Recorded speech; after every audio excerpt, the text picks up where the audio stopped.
истәлекле зур вакыйга. Авыл халкына, олысына кешесенә зур бүләк. Яңартылган мәдәният йортын һәм китапханәне ачу тантанасы.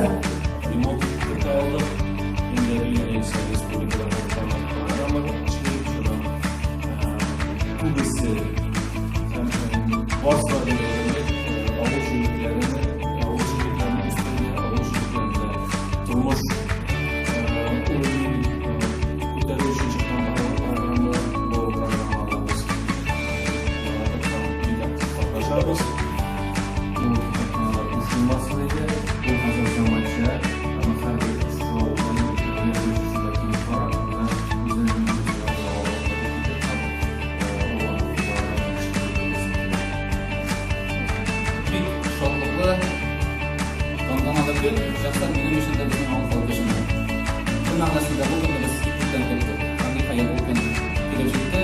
Туған ауылы ең матуры ең болды. Менің үшін де мына Исаилға ең қадірлісі, ең яғыны, ең матуры туған жер, туған ауыл. Шоңа күрә бүгінде шошын тантанаға мен бик тілеп қойттым. Ауылдаштарының шалқыларын ұрдақташырға дейін қойттым. Біздің ауыл бұл Мара районында ең төзі, ең матур ауылдарының бірісі.